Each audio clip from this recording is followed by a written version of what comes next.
You're listening to the Mile Marker Podcast, where we explore trends and innovations in fleet automation and shared mobility, helping fleet-based businesses make better informed decisions and achieve full digital transformation.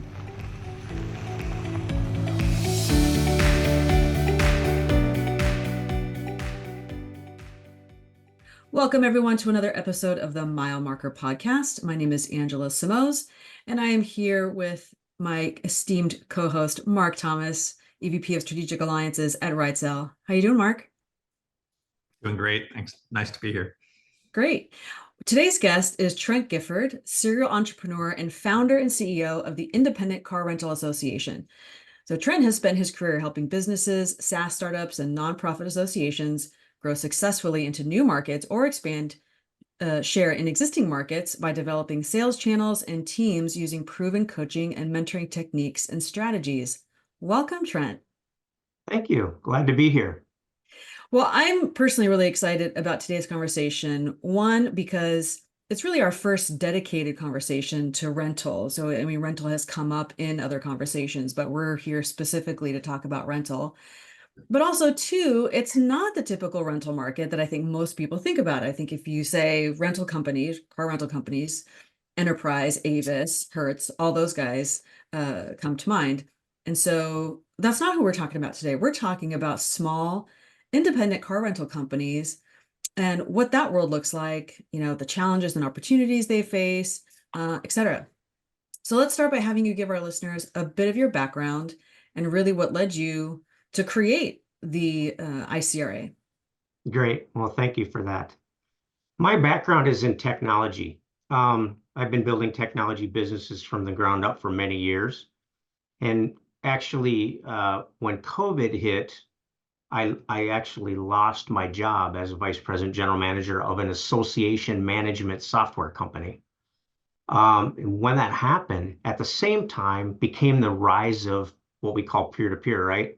Peer-to-peer car sharing, and Turo was taking off in the Hawaiian markets. My daughter, by the way, that helps me run the ICRA actually lives in Maui, but at that time lived in Oahu. And they wanted me, my daughter and son-in-law wanted me to invest in this new thing, this new business that they wanted to get into called peer-to-peer. So knowing what I know and working with hundreds of associations throughout my career, I went to look for the association for the small and medium-sized operators, right? Not the big car rental companies, but the smaller ones. And very quickly realized that there was no association for them. It didn't exist. There was no voice for the small and medium-sized operators. So with my background and expertise in the software that associations use to automate what they do and run their businesses, and then having worked with so many and understanding the ins and outs of running an association, I was just like pulled to build it. So I designed the website, integrated my association management software in it, which creates the automation. And I think we launched it in October of 21. Very cool. I love that you saw a need and just jumped right in to fill it, right? I think that's great. So talk a little bit about what your member companies look like and, you know, how are they different from the big players? Right. So our members are the smaller players. They're not the big rental car companies that we use the term. We call them big rental, right?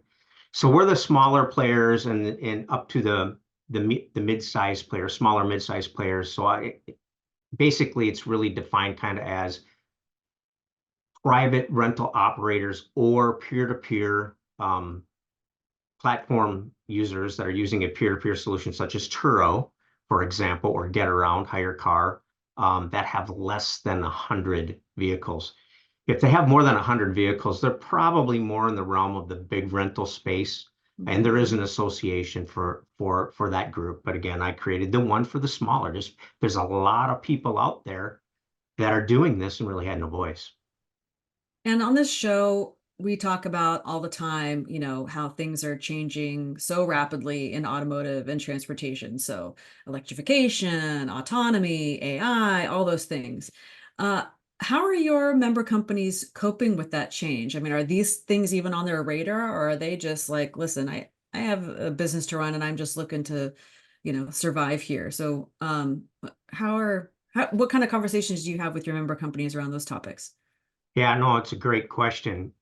As many industries are going through a tremendous amount of change, so is the rental car industry, even the big rental, going through a lot of change. Technology is driving a lot of change. Government is driving a tremendous amount of change. In fact, at Right. the National Car Rental Show last year, there was a lot of speakers that really pushed. In fact, we had folks from the Department of Energy, so the federal Department of Energy, that were actually pushing and promoting, using electric cars as part of your fleet, right? Mm-hmm. We'll probably get more into that because that's a big part of the change in the evolution, but it's not for every market, right? It's definitely not for every market, but there's a lot of the folks in the current kind of changes. So COVID kind of launched the whole peer-to-peer space, right? And that's really how we got into it, having a fleet of over 60 vehicles in Oahu at one time. But a lot of those folks were not what I would call business people. They didn't have a business background, but they were chasing the quick dollar, right? Or maybe they were unemployed because of COVID, right? Myself included. And it was something to do and use your own family asset or vehicle to earn some additional income. So that was really created the rise of Turo. But a lot of those folks failed. In fact, many of them are out of the marketplace now, and Mm-hmm. some are still moving out of the marketplace because they just never made it. They didn't have the business mindset that you need to have to compete in a very competitive marketplace such as this, right? And so when just looking back at Hawaii, for example, when COVID hit, Big Rental pulled all their assets off the island, sent them back to the mainland to be sold, right? That was how they were going to survive this thing called COVID. That created a big void in which people Mm-hmm. still flying into Hawaii were renting U-Hauls to I haul their remember. families around in. It was crazy. I remember seeing that on the news. Yeah, it was crazy. That created the kind of the peer-to-peer landscape, and it was a big thing for quite some time. But again, getting involved in the association, I was telling my members there, I go, you have to prepare for what's coming, because when this thing called COVID subsides or starts to subside, big rental's going to come back here and they're going to want their market share back, and they're going to Mhm. come back with a vengeance. And that's exactly what happened. So you've got these constant market specific changes that take place. You've got a lot of lobbying going on that create havoc in the marketplace, like peer to peer. In a lot of cases, peer to peer can't pick up guests anymore at airports, where early on that wasn't a problem. Nobody really understood, why that might or might not have been a problem. But a lot of it was very political. And the airports were trying to protect their lessees, if you will, who are leasing space at the airport to rent those vehicles, such as Hertz, Avis, Big Rental Enterprise, for example. So they were trying to protect them. It's totally understandable. But that created evolving challenges which were very market specific. And then technology obviously is a big part of it. To run a business like this, you need to know your industry. You need to know, how to market and where to market, and how do I Mhm. grow my brand, if you will. So a lot of those things and the technologies that have come about in the last few years really driven it. So didn't peer-to-peer initially start from the concept that people use their vehicles 4% of the time? And isn't this a way that you can monetize an asset that you already own? Now, what percent of the people are using their own car as a secondary source of income versus people that have decided to buy vehicles to dedicate to put on the peer-to-peer network? Yeah, no, great question. So early on, the majority of them were started out by using their own vehicle or a spare vehicle. Again, they may have lost their job. They need to subsidize income. So that was a way to do that. Today, that's now starting to change. It's starting to evolve, in which most of the players that are here now that have made it, if you will, right? They've made it in the business. They took on a business mindset. They now have 10, 20, 30 vehicles. My membership is like that. There's a lot of them now that started in peer to peer, and of now are starting to move into a private rental model or a hybrid model, of which they have some of both. Got it. And where do they park all these cars? Do they just park them in their own neighborhood, or how do they solve that problem? Yeah, great question. So when we started our business in Hawaii, we were parking them in the neighborhood. Of course, the neighbors were upset because Hawaii's got challenging parking in Honolulu anyway. We weren't in Honolulu, we were just outside of Honolulu, but that ultimately we ended up leasing a lot right off the end of the runway of the airport in Honolulu, which had a nice building. And so again, a lot of your companies that grew to a certain level, they had to do that. They had to move into meeting compliance with certain government laws and regulations because these vehicles were being towed back in the day. So I think you're seeing a lot of issues or a lot of capability now with what they call co-hosting, where somebody actually in the peer-to-peer space where they have a big lot. And so if I don't want to manage my own cars anymore, but maybe I've got 10 or 20, I can let somebody else manage them through a co-hosting management agreement. They put my cars on their lot, then they do the running, they do the maintenance, they do all of that, and they take a percentage of the profits off that. And does that also include key exchange? So handing out keys to people, or is there a keyless solution now that is prevalent? Right. In the early days, we were running vehicles, literally taking them to the airport, taking them to the hotels. And if you think about Honolulu, for example, and dropping them off. So we were meeting people, shaking their hands or at a distance because COVID was very much still prevalent at that time. Everybody was wearing their masks, but that drove an adoption to kind of the whole contactless, right, solution. So now you've got vehicles, my vehicles, for example, I can lock and unlock them right from my smartphone. So I tell my guests when they land, most of my clients fly in to the local airport here. When they land, they'll ping me. I say, when you're at the vehicle, just ping me and then I'll unlock it. And then there's a key inside the vehicle that they use during the rental period. Okay. Are you finding that most of your member companies are going towards the contactless or keyless method? A large portion of them are. There's new technologies that have been developed for that. I offer, or I should say the ICRA offers a lot of this capability and functionality to our members. So because of the technology being adopted, they can do that, which makes it a lot easier. If I think about my own situation, I can't always deliver a vehicle right when somebody lands, but I might take it out there 4 or 6 hours before, maybe even the night before if they're landing early in the morning. My regional airport doesn't require me to pay for parking. And as long as I park in a certain area, they're perfectly fine. I can't leave it overnight in that particular lot. So if it's overnight, I have to put it in a different lot, but it allows me that capability then to go to a full contactless. When they're done with the rental, they just lock the key in the vehicle. They have to put it in an RF pouch so that the vehicle doesn't know it's there. Otherwise, it won't let you lock it in. Close the door and away they go. And so it makes things very convenient for the renter or guest. If you're talking peer-to-peer, they call a renter the guest. It's a very different model and they use different terminology. But yeah, I mean, it gives me a lot more options and capabilities, as the host or as the rental car company, using a contactless type of a solution. And do you have a fleet management system that lets you see how many miles that person has driven, where they're taking it, things like that? Yeah, absolutely. By the way, I completely volunteer as the CEO of the ICRA. I'm not paid. I built it because it was needed, right? But my real job, if you will, if you look at me on LinkedIn, for example, I'm a software entrepreneur. One of my software companies has what's called a business in a box, and we actually built the Apsula fleet rental and car rental system specifically for this particular market because the competitive products in the marketplace were hundreds of dollars every month. They were thousands of dollars for setup fees. And our business in a box just allowed us to build it over a 6-month time period, launch it, and then allow it with no contract no setup fees.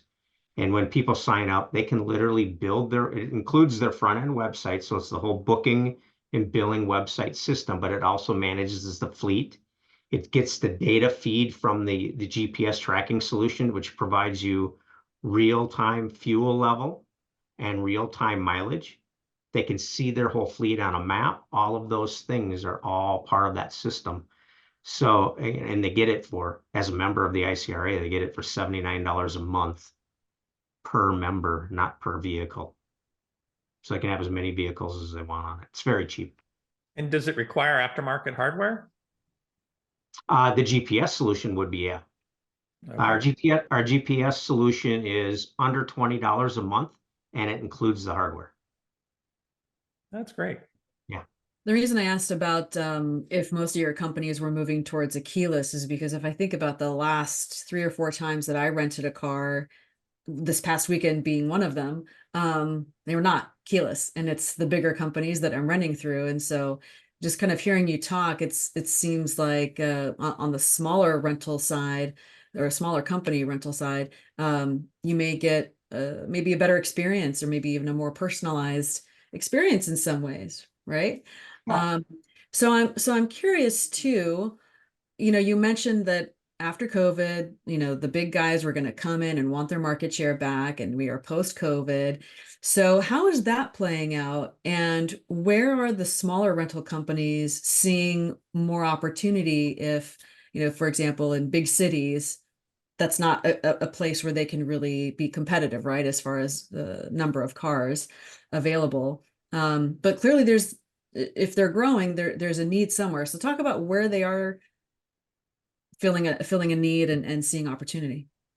Well, the private rental companies are very much focused in the bigger cities, believe it or not. Oh, They're okay. they're competing head to head with big rental every day of the week. So you have again, technology and capabilities in which if I'm a private rental company and I'm using Absolute Business in a Box solution, for example, we just talked about, it can provide my vehicle availability into the brokerage marketplace. So my vehicles can show up on Kayak, Expedia, Mm. Travelocity. So I get exposure that way. Obviously, when you're private rental, you got to do a lot of personal marketing. That's how you build your business. But you can still have that level of capability if you want it and need it. But you're going to have to be competitive from a price point to some degree with your big rental companies, right? But again, like you just mentioned, a lot of it is going to providing a better kind of user experience, renter experience, if you will, with the keyless or what they call contactless rental, Hmm. where you do the booking all through the website. The booking then validates all of the information. Again, the ICRA has services that validate things like driver's license. It can validate whether or not they have rental car insurance, because if they don't, you're going to want to sell them one of your Hmm. policies, and we can talk about profitability versus earnings, if you'd like, because there's a very different viewpoint in that area as well, from peer-to-peer to private. Don't you get that from Turo and Getaround? They sign on to those platforms and then they qualify you for your driver's license and things like that. They do.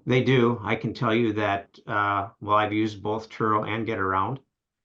They don't do a good job of vetting their new renters, which they call guests in the peer-to-peer world. And so I rented a Suburban to a brand new guest and more or less was kind of forced to do it. Not really. I could have canceled it, but they really frown on you. You get black check marks if you Mm. decline rentals, right? And so I took it and the vehicle never came back. I had to repossess Oh it. God. And when you're in peer-to-peer, I'm leasing my vehicle, just so you know. I'm leasing my vehicle to Turo or Getaround, whatever the peer-to-peer platform is. They rent it to the client or the renter, the guest, not me. I'm leasing it to them. They're renting it out. That's how it works in peer-to-peer. So because of that, when I contacted the sheriff's department, they would not let me go, even though I could see where it was. I knew right where the vehicle was because of my tracking. I couldn't get it for 48 hours because it was done through peer-to-peer. If that would have been private rental, I could have went and got it right away. So are you then saying for your customers of the of your association, are they renting directly to customers and not using one of these platform aggregators like Get Around Turo? Well, both. So if you look at my background there, it says your association for all who work in peer-to-peer car sharing and independent car rental. So both. We have members in both areas, right? And a lot, like I said, we've been talking about a lot of them started in peer-to-peer are now migrating or going to a hybrid model to the private side. And again, you need new capabilities and different capabilities if you're going to go private, because that's what your peer-to-peer platforms provide, Yeah. right? Yeah. Okay. And then what advice do you have regarding year, make, and model? Let's say for somebody in Northern California who wants to acquire a fleet of 10 vehicles, what insights do you have there? Well, knowing your marketplace is incredibly important. And so like we've partnered with fleet management solutions that provide a level of insight not only in your specific market, but also to the vehicles. They'll tell you graphically, if you will, what vehicles perform the best in certain markets. But you also have to look at if you're talking about peer-to-peer, you have to look at the requirements. Turo requires a vehicle to be of a certain age, right? It's got to be fairly new, and it has to have less than, I think it's still 110,000 miles. It has to have less than that. Once I get to that point, it's kicked off the platform. They also require the vehicle to go through an annual safety check every single year.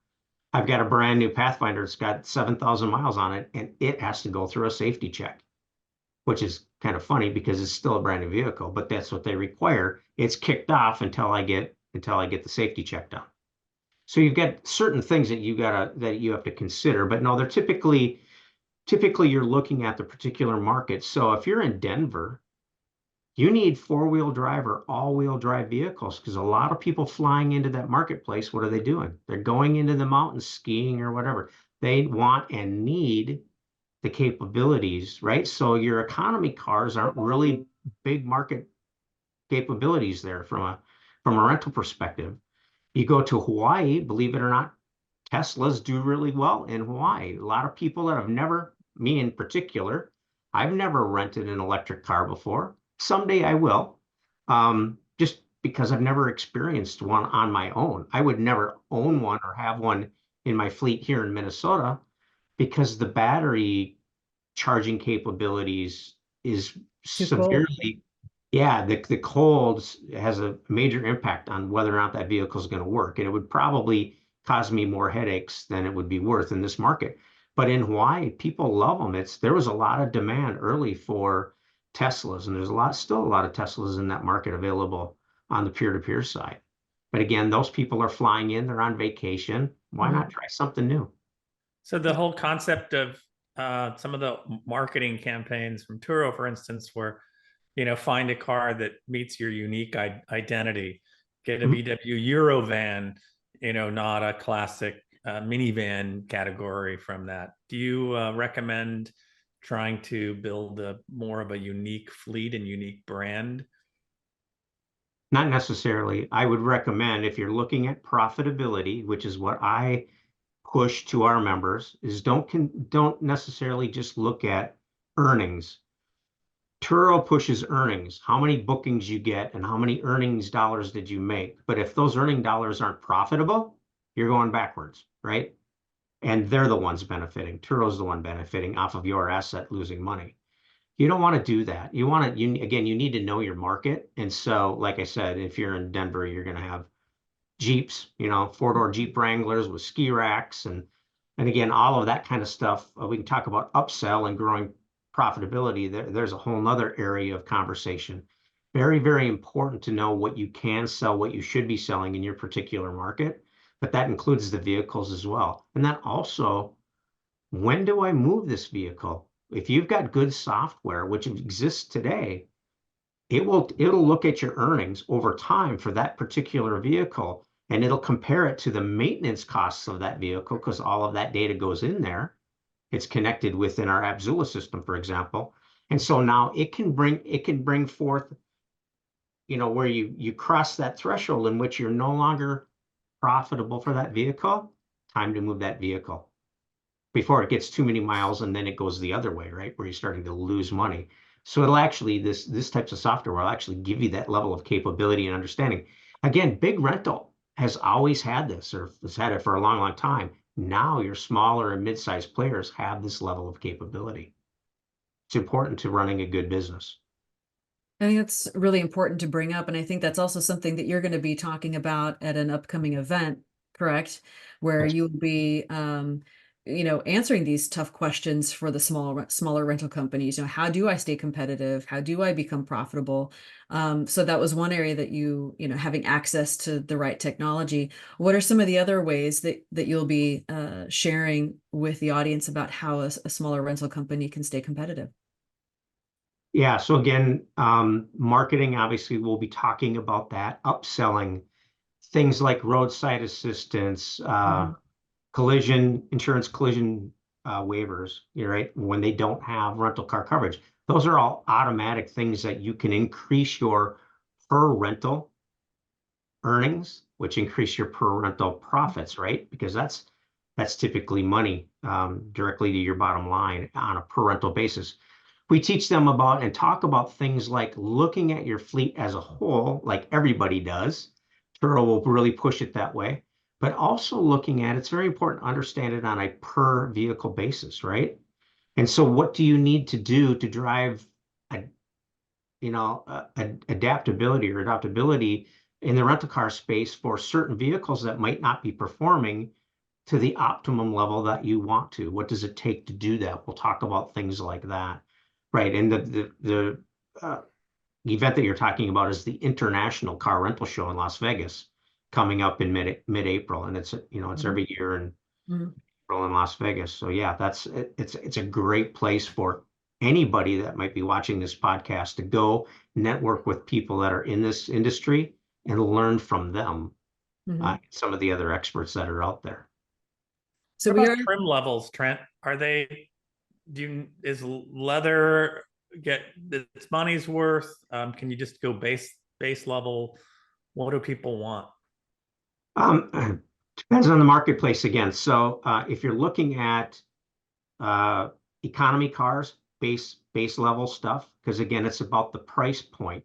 Mm. But if you a lot of my members are in the luxury space. I mean, these folks are renting $250,000 assets. Well, then that's pretty obvious. They're going to be loaded with everything, right? So, and then anywhere in between, you see a lot of Cadillac Escalades. They're pretty well loaded, but you'll see the same vehicle in a Suburban or a Yukon.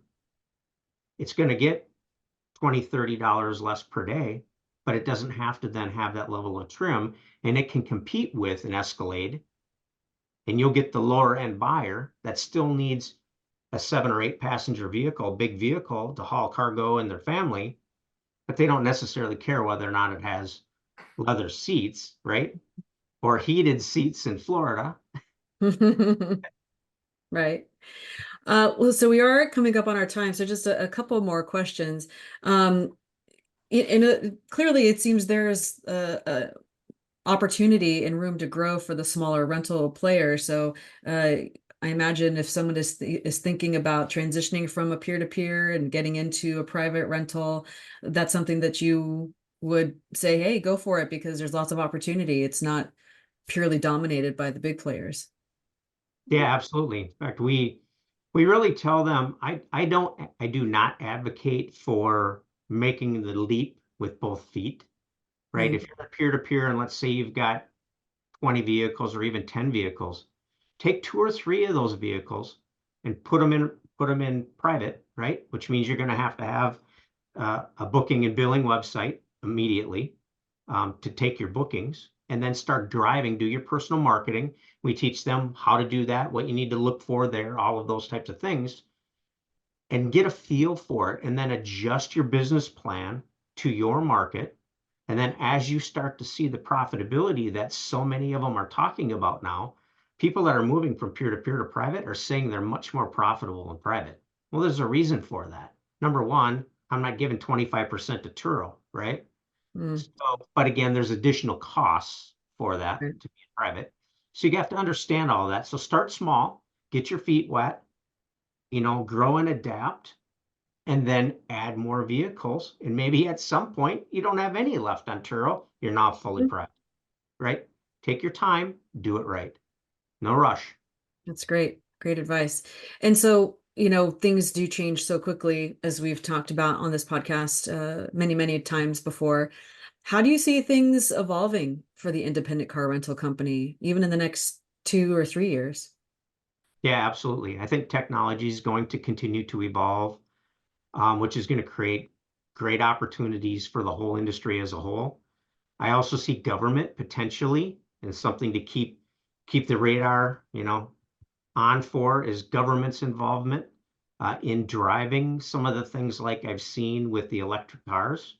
Mm, And so if they start to, I mean, government now is getting to the point where they could start to mandate, and it doesn't necessarily mean it has to be federal either. It could be at a state level or a market level. If you're going to be in peer-to-peer, you have to have all electric cars.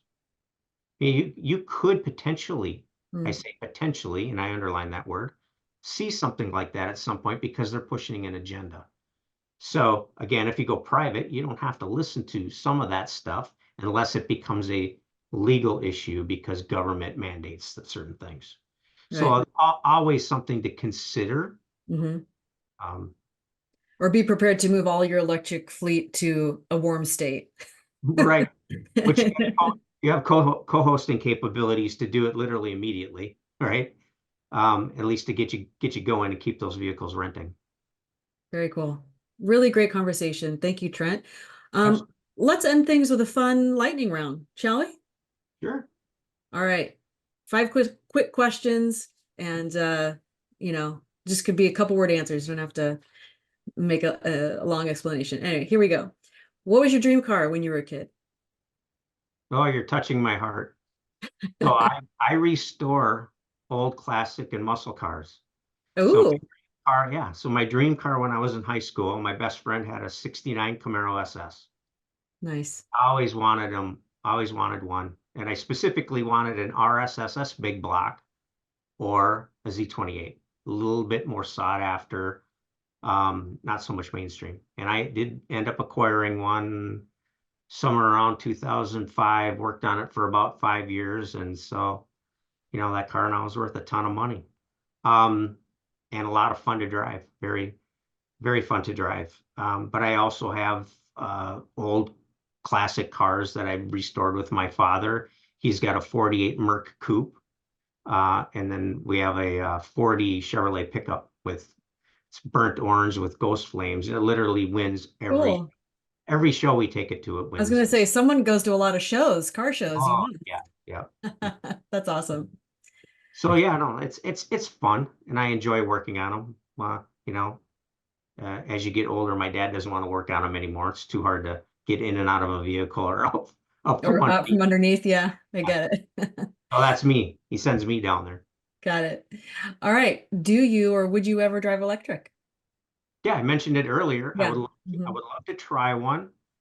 I Because I'm in Minnesota, I wouldn't own one. I don't think it for me personally it makes a lot of sense, but definitely I want to try it and I want to see what the hype's all about, right? So They are quite fun. I always say it's like driving a souped up golf cart a little bit. yeah. Um, will there always be a market for peer-to-peer car sharing? Oh, I believe so. Absolutely.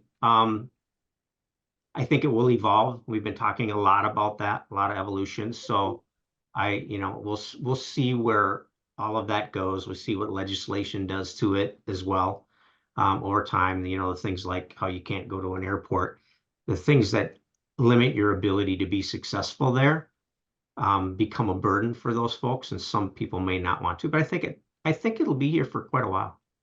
Okay. Will we ever be a fully autonomous society? Fully autonomous society. I don't know. I'm not quite sure exactly what you're referring to there. Uh, Autonomous mobility, autonomous cars, autonomous okay. everything. Yeah. Major markets, things like that, that probably makes a lot of sense. Technology is going to drive a lot of that, obviously. Um, Peer-to-peer is kind of the test market for some of that, especially if you look at the get around model, where We used to take one of our vehicles in Honolulu, and we'd park it in a ramp right in the heart of Honolulu, where literally thousands of people, tourists, could walk to that vehicle in 5 or 10 minutes. But the get around model is more on the hourly basis versus the churro model, which is by the day. But that car rented constantly. It would go out multiple times a day. So I think that you're seeing, other forms of transportation also playing into that as well, especially in your major markets. Okay, last question. Elon Musk, genius or madman? Elon Musk is a business person. First and foremost, he's a business person. He's smart. He sees areas of opportunity and he exploits them. And so it's driving the whole electric car market right now, correct? Hmm. Oh, I don't think he's a madman. I think he's very smart in what he does. He's very calculated, and I think he is shaping a lot of industries, even beyond, right? Even beyond Space exploration, yeah. Hmm. car rental industry or car industry and just in general. Yeah. Hmm. Yeah, I would have to agree. He's a force of nature that's changing things, whether you like it or not. So, well, this has been a lot of fun. Trent, thank you so much for joining us. And thanks to everybody out there who also listened to another episode of Mile Marker. So until next time, have a great one. Thank you. Thanks for listening to the Mile Marker podcast. If you liked what you heard today, give us a like, share this episode on social media, and even take a minute to give us a review on iTunes or wherever you listen to your podcasts. Be sure to subscribe to our channel so you can join us for future episodes full of insights and ideas to keep the mobility industry moving forward.